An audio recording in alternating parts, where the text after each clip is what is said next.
बच्चा आज हम जो टॉपिक डिस्कस करने वाले हैं वो चैप्टर नंबर 4 है और जिसमें टॉपिक का नाम है एनालिसिस ऑफ फाइनेंशियल स्टेटमेंट।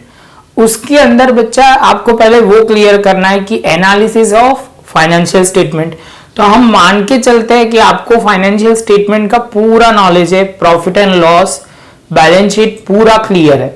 तो उसके बाद बच्चा आप बोलोगे सर आज कौन सी मेथड से करवाने वाले हो, तो comparative profit and loss statement. कौन सा बच्चा? Comparative profit and loss statement. Comparative profit and loss statement. तो बच्चा फर्स्ट ऑफ ऑल उसका एक छोटा सा फॉर्मेट रिकॉल कर लेते हैं जिसकी वजह से आपको क्लियर हो जाए। हर बार ये पॉइंट आपको याद रखना है कि फॉर्मेट क्लियर होना आपके लिए बहुत जरूरी है।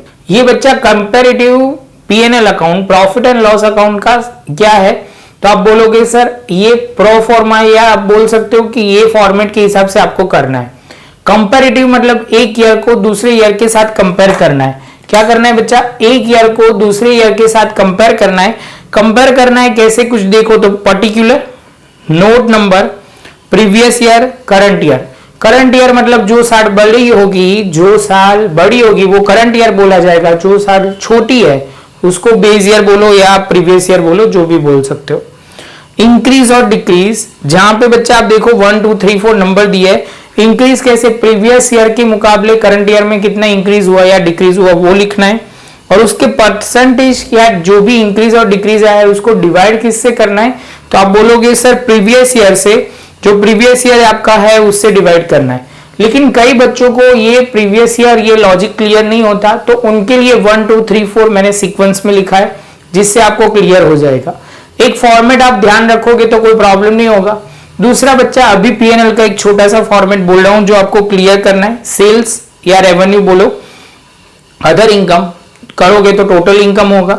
उसके बाद आप बोलोगे एक्सपेंस, जिसमें पहला एक्सपेंस है कॉस्ट ऑफ गुड्स सोल्ड, जहां पे purchase, opening inventory, closing inventory भी देते हैं, मतलब चेंज इन इन्वेंट्री वो भी लिख सकते हैं, क्योंकि सब में हर एक सब में अलग अलग होगा थोड़ा, लेकिन ये बेसिक फॉर्मेट आपको क्लियर करवा रहा हूं। Net purchase for resale, change in stock, ये आ गया बच्चा।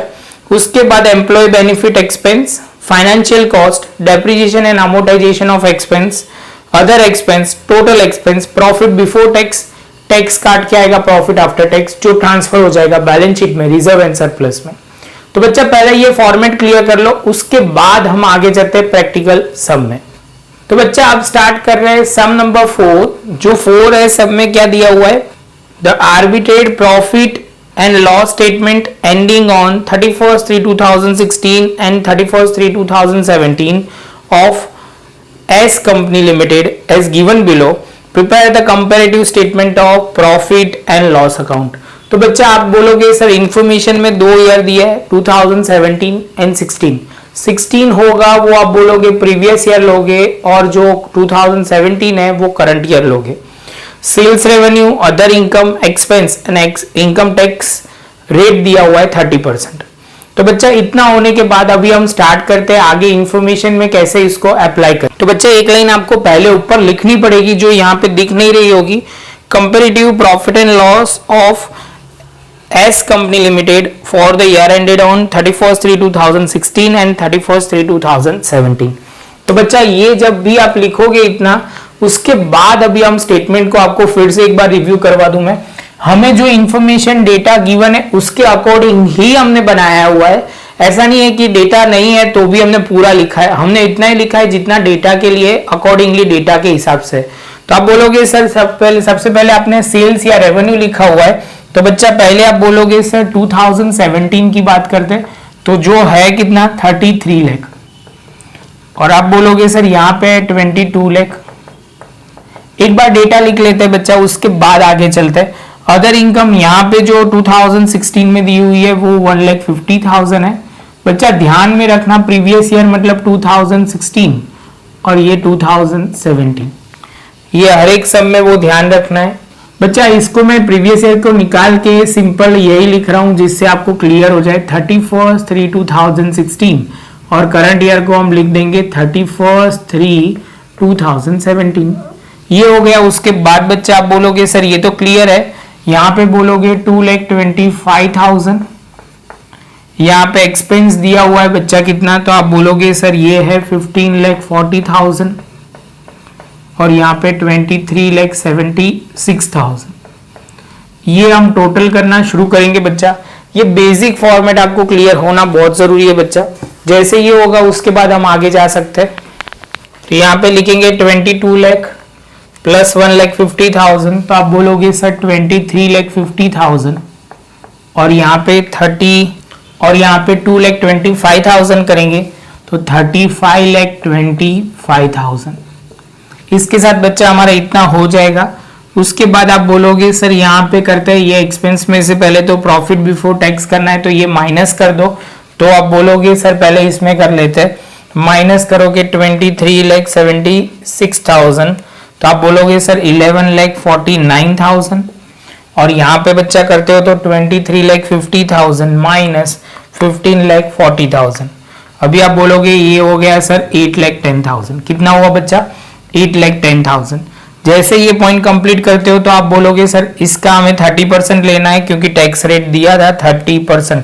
तो आप बोलोगे सर ये 8,10,000 इंटू 30% होगा 2,43,000। आप बोलोगे सर इसमें से माइनस करोगे तो जो आंसर आएगा वो होगा कितना? 5,67,000।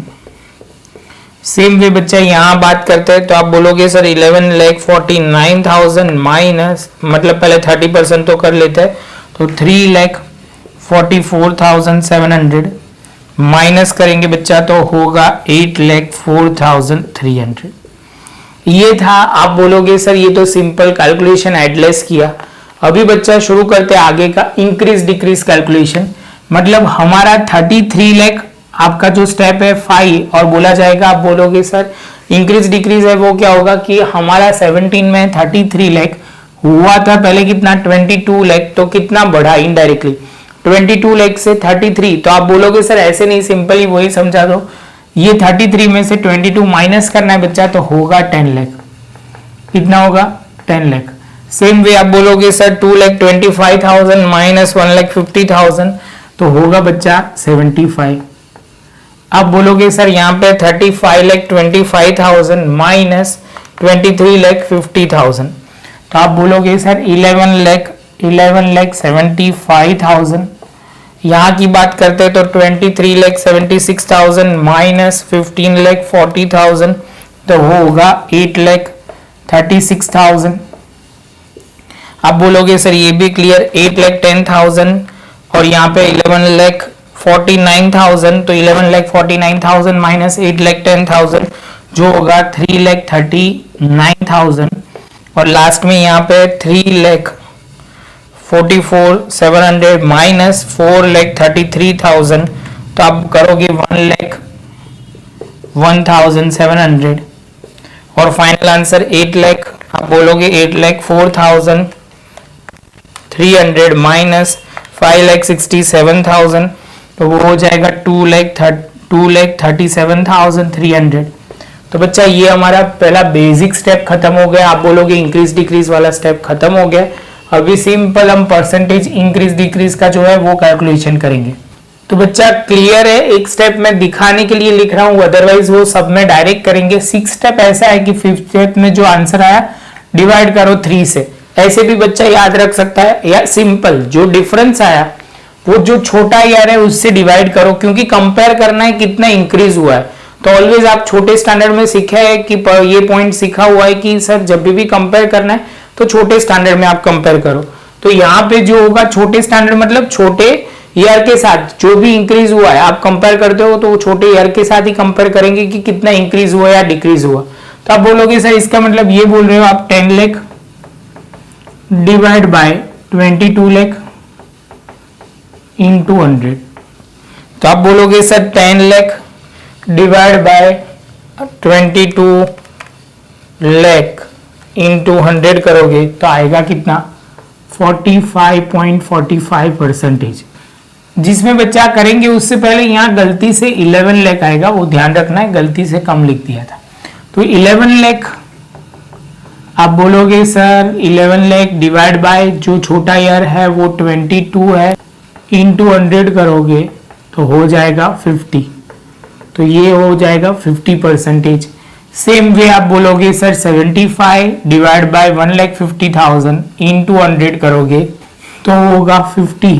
बच्चा परसेंटेज ऑलरेडी ऊपर लिखे हुए हैं तो आपको लिखने की जरूरत नहीं है। अभी ध्यान रखना है इसमें गलती से भी आगे स्टेप में गलती नहीं होनी चाहिए। इसमें से माइनस प्लस आप कुछ नहीं करना है, आपको ये कंपेयर इसके साथ ही करना है। तो 11,75,000 डिवाइड बाय आप बोलोगे 23,050 सॉल्व करोगे बच्चा तो आप बोलोगे सर ये भी आएगा 50।